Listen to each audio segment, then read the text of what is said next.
Hey guys and welcome back to 1MUFC, your daily dose of Manchester United. And this video is sponsored by OneFootball application. Now OneFootball application is my go-to app whenever I do my reviews and my reviews regarding any game that's been played between the two clubs. Also, if I want to keep an eye on the latest transfer sagas that have been related with Manchester United, then I just simply tap on the transfer section and just watch out the names that have been linked with Manchester United. Also, you can follow the live commentary of each and every game. In case you want to follow the stats and everything regarding that particular game, then OneFootball application gives you every bit of detail regarding that as well. So if you are looking for an app, I think your search just ended here. So just click the link given in description and download the app for free. Haaland to Man City, done. Julian Alvarez to Man City, done. Rudiger to Real Madrid, done. Tchouameni to Real Madrid done. Lewandowski वहां आ ही जाएगा Barcelona most probably.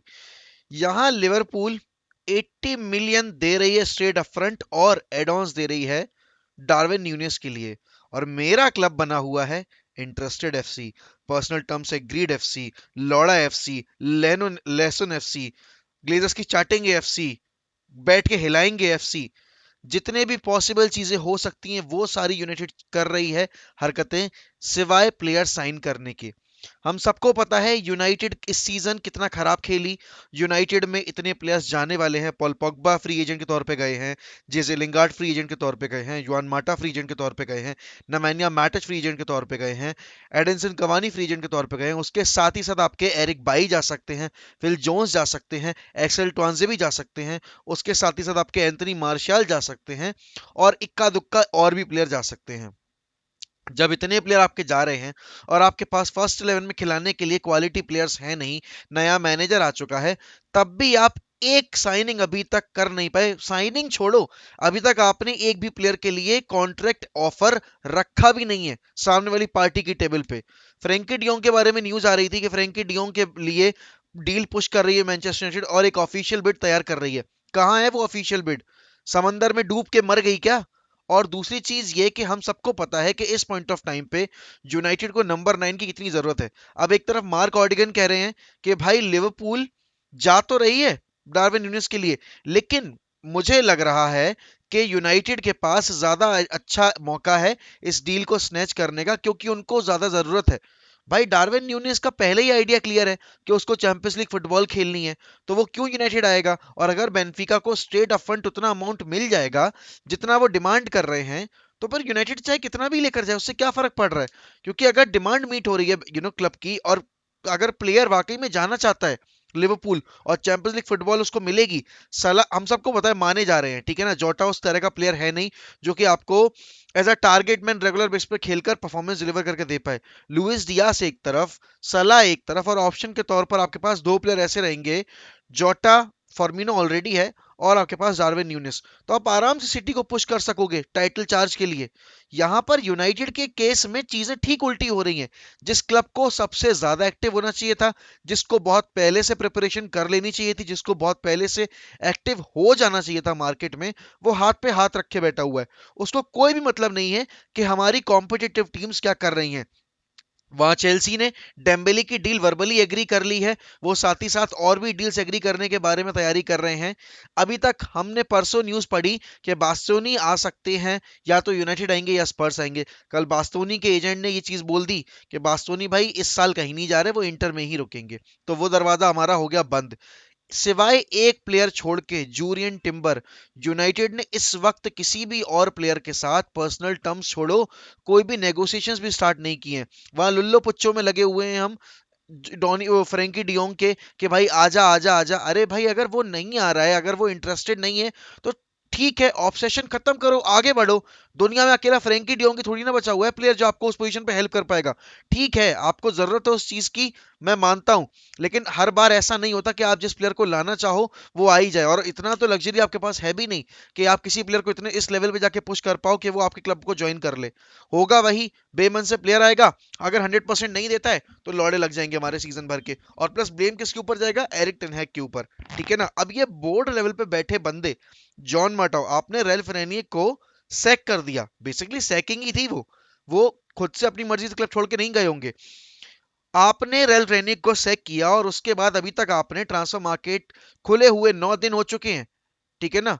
और factual में आपने जाकर किसी भी प्लेयर के साथ डील नेगोशिएट करने की शुरुआत की नहीं है। जूरियन टिम्बर तक अभी तक आपने ऑफिशियल डील पहुंचाई नहीं आयक्स को कि भाई जिससे ये डील जल्दी जल्दी खत्म हो। एंटनी के बारे में कोई न्यूज है नहीं। रफीनिया के लिए आप गए नहीं हो अभी तक। कैल्विन फिलिप्स वहां सिटी जाने की तैयारी में बैठा हुआ है। अगर आपको चाहिए था एक नंबर 6 तो आपको जाना चाहिए था।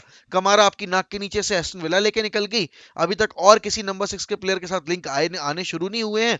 वहां डेम्बेले को चेल्सी में जाता देखकर भी अगर इनका खून नहीं खोल रहा है कि इनको अब शुरुआत करनी पड़ेगी, क्योंकि चेल्सी जो कि एक नई ओनरशिप में आ रही है वो तक एक्टिव हो रही है, क्योंकि वो लुकाकू को ऑफलोड करेंगे तो एक नंबर 9 भी लेकर आने की कोशिश करेंगे। और नंबर 9 कौन होगा वो देखने वाली बात होगी।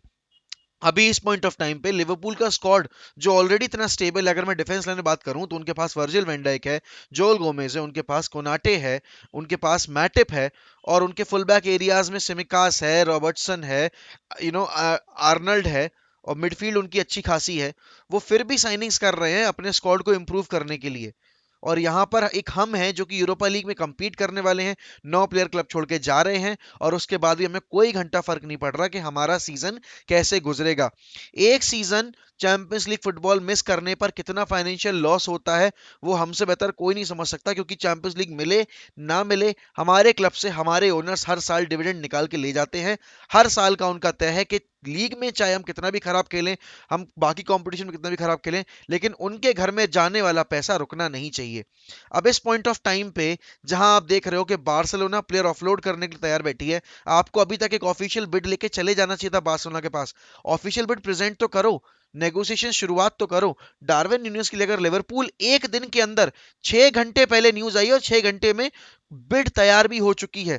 न्यूज यही है कि लिवरपूल, फेब्रिजो ने खुद बोला ये चीज कि लिवरपूल बहुत जल्द से जल्द ये बिड प्रेजेंट करने की कोशिश करेगी बेनफिका को, और नेगोशिएशन जल्दी जल्दी शुरुआत शुरू हो जाएंगे। हो सकता है ये कुछ घंटों का ट्रांसफर हो सकता है ये थोड़ा लंबा चले। लंबा तभी चलेगा अगर यूनाइटेड उतरेगी, लेकिन उन्होंने साफ साफ ये बोल दिया है कि लिवरपूल और यूनाइटेड बिडिंग वॉर नहीं करना चाहते हैं प्लेयर के लिए। क्यों फट क्यों रही है? अगर वो प्लेयर वाकई में डिजर्व करता है क्लब के लिए खेलना, तो आपको उसको लिमिट पुश करके उसको लेके आना पड़ेगा। आपको थोड़ा बैंक हल्का करना पड़ेगा। लेकिन वही वाली बात है, बहुत सारे जो लिंक्स निकल कर आ रहे हैं, कोई भी प्लेयर हमारा 80 मिलियन से नीचे का नहीं है, ठीक है ना? वहीं चेल्सी के भी न्यूज ये आ रही है कि वो मथिस डिलीट के लिए जा सकते हैं। पीएसजी की भी न्यूज आ रही है कि वो मथिस डिलीट के लिए जा सकते हैं। इस पॉइंट ऑफ टाइम पे जब हमें एक सेंटर बैक चाहिए है, पाउ टोरेस को भी मॉनिटर कर रही है चेल्सी, पाउ टोरेस को और भी क्लब्स मॉनिटर कर रहे हैं। यूनाइटेड क्या सिर्फ तमाशा देखेगी बैठकर? और जब सारे प्लेयर्स चले ही जाएंगे तो फिर हमने जो 9 साल गलतियां की हैं कि सेकंड चॉइस या थर्ड चॉइस या फोर्थ चॉइस प्लेयर्स लेकर आते हैं हम, वही हमें करना पड़ेगा। सबको याद होगा ना सेंचो सागा, उस सेंचो सागा में क्या हुआ था? सेंचो को हमने 3 महीने तक रधेड़ा रधेड़ा रधेड़ा, लेकिन आखिरी दिन 4 अक्टूबर को जब खत्म होने वाली थी विंडो, तब हमने किसको साइन किया? हमने साइन किया एडिनसन कवानी को। हमने साइन किया दो 19 ईयर ओल्ड यंगस्टर्स को। उनका नाम था फकुंदो पाइस्त्री और अमाद दियालो। दोनों में से एक भी प्लेयर अभी तक फर्स्ट 11 में जगह बना पाने में कामयाब नहीं हुआ है। अमाद को हमने लास्ट सीजन रेंजर्स में भेजा था लोन पे, और पाइस्त्री को तो एक भी मैच खेलने का मौका ही नहीं दिया हमने ऑफिशियली।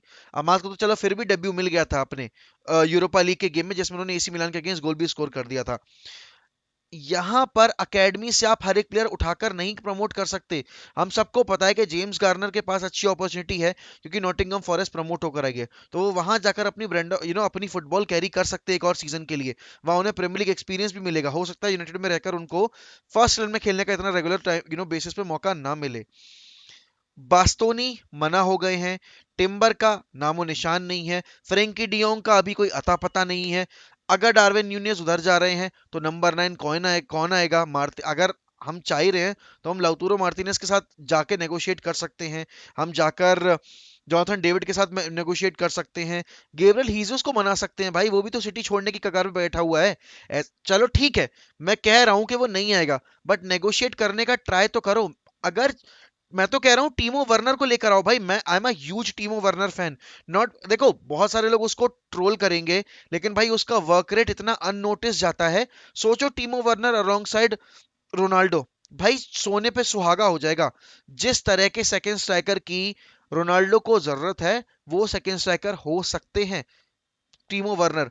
अब देखो, नाम सुनकर तो थोड़ा अजीब लगेगा, लेकिन ऐसे तो अगर सपोर्टिव रोल में देखें हम, तो हम मोराटा को भी देख सकते हैं, अल्वारो मोराटा। या सबको याद होगा जिस सीजन हम ये लुकाकू को चेस कर रहे थे, उस सीजन भी अल्वारो मोराटा की बहुत स्ट्रॉन्ग रूमर्स आ रहे थे, और अल्वारो मोराटा हमारे फर्स्ट चॉइस प्लेयर थे। वो इवेंचुअली फिर चेल्सी चले गए और हमने लुकाकू को साइन किया। अब यहाँ पर लुकाकू चेल्सी में है। मैं ये नहीं कह रहा कि गैम्बल खेल जाओ, लेकिन आपको कहीं ना कहीं तो इन्वेस्ट करना पड़ेगा नंबर 9 में। आपको कहीं ना कहीं तो कुर्बानी देनी पड़ेगी और कहीं ना कहीं एडजस्ट करना पड़ेगा। डार्विन न्यूज का केस चलो ठीक है, मैं समझ सकता हूँ। ठीक है ना, कि आप फ्रेंकी डियोंग डार्विन न्यूनेस एक विंडो में लेकर आओगे तो आप बाकी पोजीशन पे बूस्ट नहीं कर पाओगे। लेकिन अगर फ्रेंकी डियोंग नहीं आ रहा है, तो कम से कम नंबर 9 ही बूस्ट कर लो, वो प्रॉब्लम तुम्हारी जो है वो सॉल्व हो जाएगी। इतना यंग स्ट्राइकर तुम्हारे पास आ रहा है जो तुम्हारी लंबे टाइम तक की प्रॉब्लम दूर कर सकता है, तो फिर देर किस बात की है? बने रहो फिर इंटरेस्टेड एफसी, बने रहो फिर नेगोशिएशन एफसी, बने रहो फिर पर्सनल टर्म्स एग्रीड। क्योंकि फिर अगर यही करना है तो फिर साइनिंग तो होंगी ही नहीं, और जब साइनिंग नहीं होगी तो सीजन जो अभी हुआ है उससे भी बदतर होगा। और फिर ये उम्मीद भूल जाना कि रोनाल्डो रुकेगा, या फिर कोई भी बड़ा प्लेयर रुकना चाहेगा, या फिर कोई बड़ा प्लेयर आना चाहेगा, क्योंकि एक क्लब जो कि ट्रांजिशन फेज में जा रहा है, उसको पता है कि जल्द से जल्द डील अगर साइन नहीं की अच्छे प्लेयर के साथ, तो बाकी क्लब्स उठाकर ले जाएंगे। फिर भी हम हाथ पे हाथ धरे बैठे हुए हैं। ये पहली बार का नहीं है, ये हर बार का है, और ये ऐसे ही चलता रहेगा। और जिस तरह की हरकत चल रही है, I am really not getting any positive vibes इस ट्रांसफर विंडो से भी, टू बी वेरी ऑनेस्ट।